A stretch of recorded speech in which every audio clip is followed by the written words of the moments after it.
খুবই সুন্দর একটা দিন। সকালে বসে গেছি পুজোতে। ঈশ্বরকে ধন্যবাদ জানাই আবারও একটা সকাল সুন্দরভাবে দেখানোর জন্য। সকালের কাজকর্ম মিটিয়ে চলে এসেছি ঈশ্বরের সামনে। পুজোটা করে কয়েক দণ্ড একটু মায়ের কাছে বসবো, তারপরে আর এক মায়ের কাছে যাব। সেই বিষয়েই বিস্তারিত বলবো, সঙ্গে থাকুন। রান্নাবান্না শুরু করে দিয়েছি। আজকে একটু সকাল সকালে রান্না বসিয়েছি, ঘড়ির কাঁটা 10টা-11টার ঘরে। তার কারণ আছে, একটু পরেই সেটা তোমরা বুঝতে পারবে। আজকে সম্পূর্ণ নিরামিষই রান্না হবে। আর এখন হচ্ছে ভেন্ডি ভাজা। এটার পরে তরকারিটা বানাবো, তারপরে বসাবো ভাত। আর এই যে সয়াবিন ভিজতে দিয়ে দিয়েছি জলে, ভিজেও গেছে ভালো মতো। সয়াবিন আলুর একটু তরকারি বানাবো। ভেন্ডি ভাজা কমপ্লিট হয়ে গেছে। এখানে আমি দুধটাও চাল দিয়ে নিয়েছি। আজকে একটু আগে ভাগে কাজ সারছি। চালটা রেডি করে রেখেছি, কিন্তু ধুইও নি, কিছুই করিনি। ওটা যেহেতু এখনও খেতে অনেক দেরি, তাই ওটা নিয়ে কোনো মাথা ব্যথা নেই। আর এখানে বসিয়ে দিয়েছি সয়াবিনটা ভাজতে। অল্প একটু নুন দিয়ে সয়াবিনটা ভাজতে দিয়েছি। অল্প 1 চিমটে হলুদ দিয়েও ভাজা যায়, তবে মনে রাখতে হবে হলুদের পরিমাণটা বেশি হয়ে গেলে সয়াবিনটা যখন দাঁতে পাঞ্চিং হবে না, তখন একটা বাজে স্মেল ছাড়ে। তার জন্য 1 চিমটে হলুদ তেলে দিয়ে নুন আর হলুদটা, তারপর সয়াবিন দিলে টেস্টটা কিন্তু দারুণ আসে। একবার ট্রাই করে দেখতে পারো কিন্তু। আলতাটাও পরে নিচ্ছি।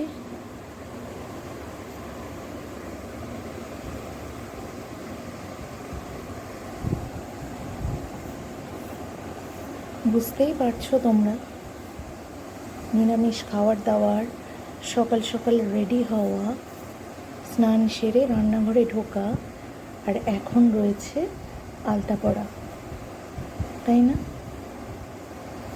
চলো পরে নিই, তারপর বরং তোমাদের সাথে শেয়ার করছি।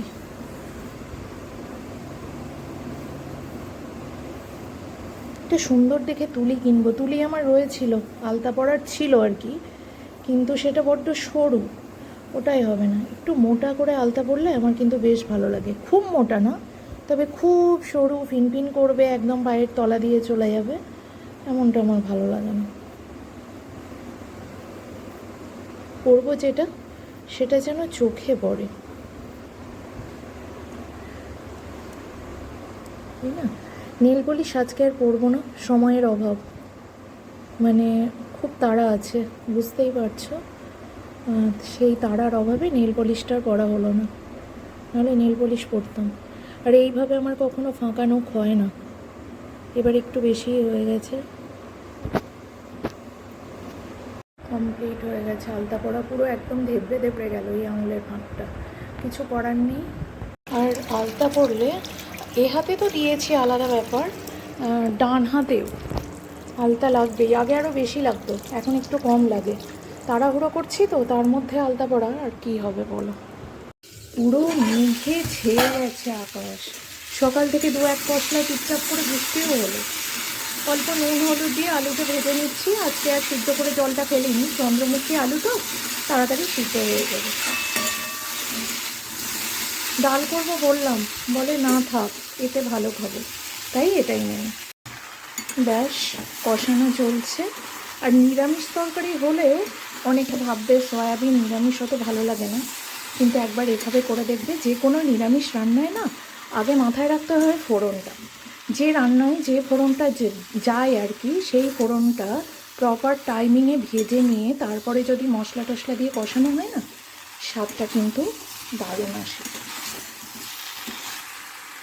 এখন এটা আমি একটু ঢেকে কষাবো। আদা কাঁচা লঙ্কা বাটা, ধনে গুঁড়ো জিরে গুঁড়ো জলে গুলে দিয়েছি, কাশ্মীরি লঙ্কা গুঁড়ো দিয়েছি, আর নুন বললাম সব কিছু।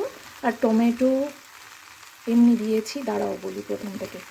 সর্ষের তেলে শুকনো লঙ্কা, গোটা জিরে, তেজপাতা, গোটা গরম মশলা, এলাচ লবঙ্গ দারচিনি একটু থেতো করে নিয়ে দিয়েছি। ফোড়নটা একটু স্মেল ছাড়তে শুরু করলে দিয়ে দিয়েছি টমেটোটা একটু ঢেকে ভেজে নরম করে নিয়ে, তারপরে একটু চিনি দিয়ে ভালো করে একটু টমেটোটা গলা গলা হয়ে গেলে তারপরে দিয়েছি পুরো মশলা। তারপর কষাতে কষাতে দিয়ে দিয়েছি সয়াবিন আর আলু আর নুন। এবারে কষানো হোক, হলে দেব গরম জল, দিয়ে দেব গরম জল।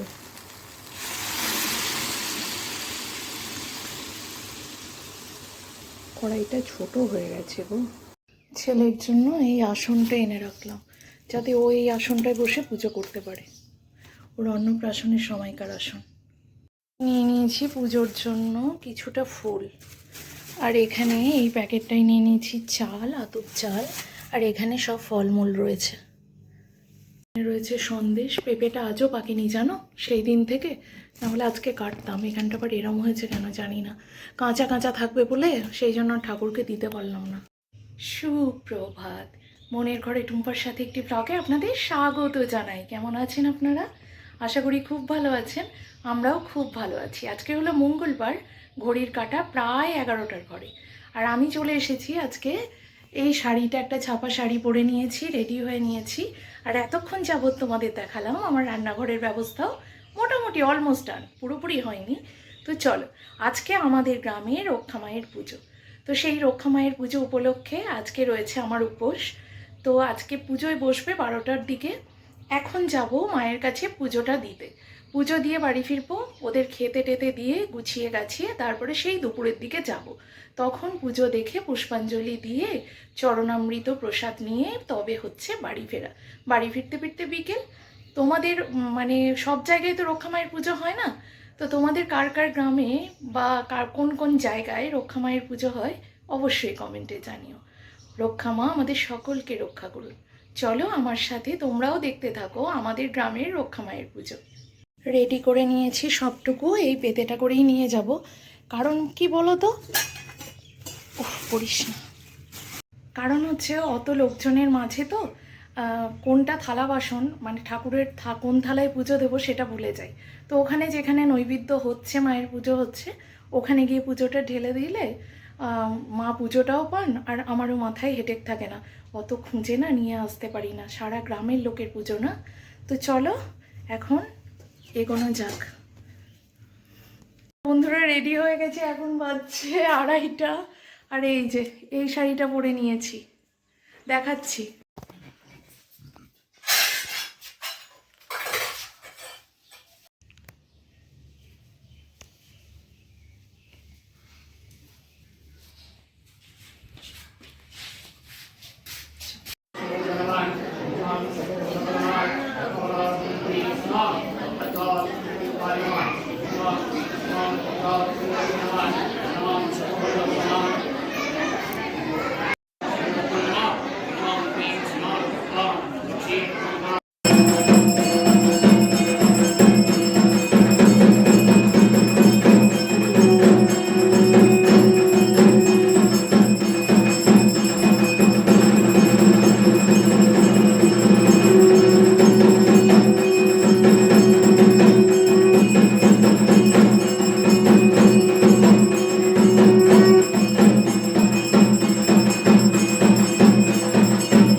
स्वाहा ओम ह्रीं शिवा रक्षता दक्षिणकनिकावी स्वाहा ओम ह्रीं शिवा रक्षता दक्षिणकनिकावी स्वाहा ओम ह्रीं शिवा रक्षता दक्षिणकनिकावी स्वाहा ओम ह्रीं शिवा रक्षता दक्षिणकनिकावी स्वाहा ओम ह्रीं शिवा কেন এখন বেলপাতা পাওয়া যায় না বলো? ओम ह्रीं शिवा रक्षता दक्षिणकनिकावी स्वाहा ओम ह्रीं शिवा रक्षता दक्षिणकनिकावी स्वाहा ओम ह्रीं शिवा रक्षता दक्षिणकनिकावी स्वाहा ओम ह्रीं शिवा रक्षता दक्षिणकनिकावी स्वाहा ओम ह्रीं शिवा रक्षता दक्षिणकनिकावी स्वाहा ओम ह्रीं शिवा रक्षता इंद्रादिनसुरावलिपश्यः ओम आदित्याय नमः स्वाहा ओम सखा गुणवाय सर्वा शिवाय स्वाहा ओम महानारायण स्वाहा ओम विष्णु प्रसाद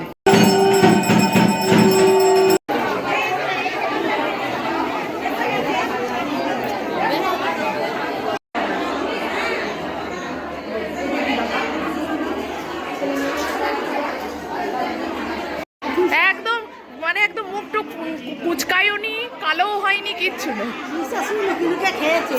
হ্যাঁ নিয়েছি। যে ফেসবুকে ছেড়ে দে। হ্যাঁ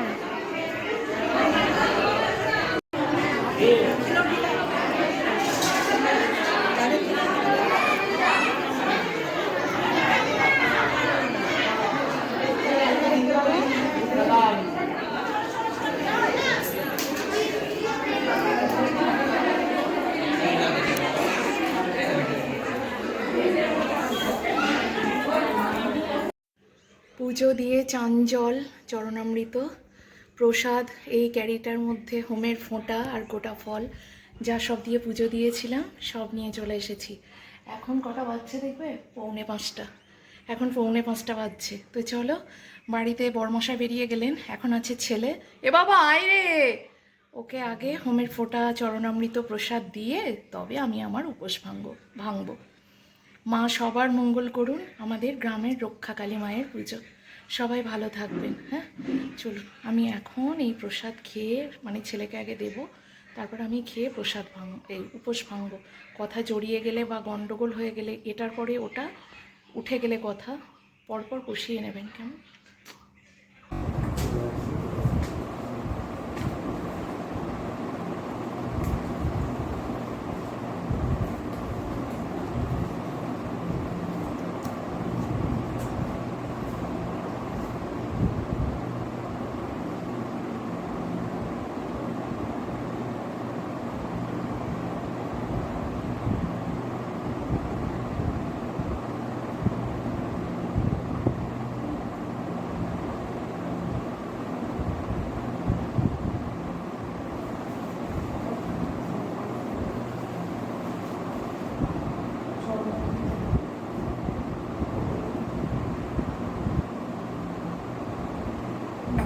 হাত ধোয়া, হাত ধোয়া দিয়ে এখান থেকে কোথায় হোক প্রসাদ না।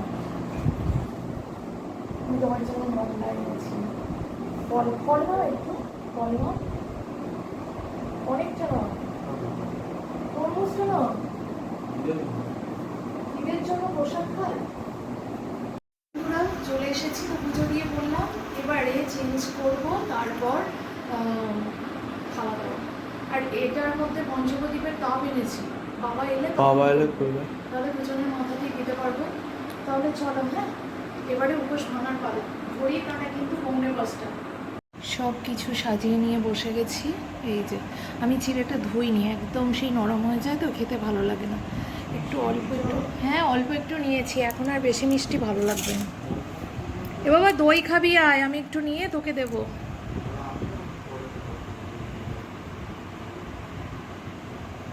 আর কলা যা আছে এতেই হবে, কলা আর এখন আমি নেব না। এ বাবা মন্ডা নিলি, আর একটু নিলে।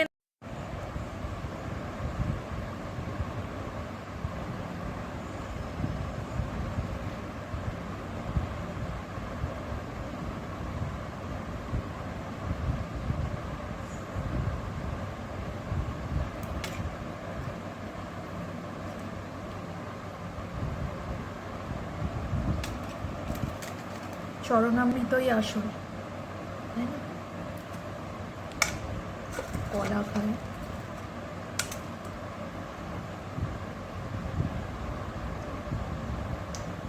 হ্যাঁ খাওয়া দাওয়াটা চলে না, খাওয়ার কোনো ইচ্ছে নেই। এই যে সব নিয়ে বসেছি, চলে এলাম সন্ধ্যাবেলার কফি নিয়ে। গুড ইভিনিং ফ্রেন্ডস, চলে এসেছি কফির আড্ডায় ছেলের সাথে। এখন বাজছে 6:15। মনে হচ্ছে একটু শুয়ে পড়তে পারলে ভালো হতো, মাথাটা ধরে গেছে, কিন্তু সেটা এখন পাইনি, কারণ ছেলের সাথে আমার চলে রাত জাগা। তো চলো, হ্যাঁ কফি টাইমটা কমপ্লিট করি, ছেলের সাথে দুটো একটু কথা বলি, কারণ অনেকটা টাইম আজকে ওকে ছাড়া ছিলাম। ওই যে আগেই বলেছি, আমার ছেলে হয়তো অনেকের চোখে বড় হয়ে যেতে পারে, কিন্তু আমার চোখে ছোটোটিই আছে। আর ওকে ছাড়া কোথাও আমার দুদণ্ড শান্তি পাই না, জানো। গিয়ে স্কুলে যায়, পড়তে যায়, আলাদা ব্যাপার, কিন্তু বাড়িতে থাকলে মনে হয় কখন ফিরবো, বাইরে গেলেও মনে হয় ও কখন ফিরবে। তো যাই হোক, সব মায়েদের কাছে তাদের সন্তানরা একই রকম হয়, নতুনত্ব কিছু নেই। আমার কথা আমি বললাম। নাও বাবা কফিটা নাও, চলো। হ্যাঁ কফি। টাইম। লোক রাতের ডিনার সিঙ্গাড়া মুড়ি আমতেল দিয়ে মুড়িটাকে মেখে নিয়েছি সবার আজকে, আর বরমশাইয়ের জন্য একটা সিঙ্গাড়া আর মুড়ি।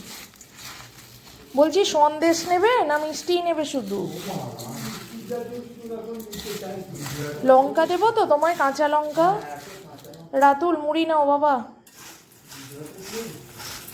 তুমি আর একটা সিঙ্গাড়া নাও না, খাওয়া যাবে নাকি মুড়িটা?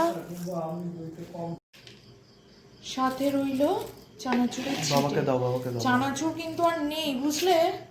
দিয়ে দাও এটা পুরোটা।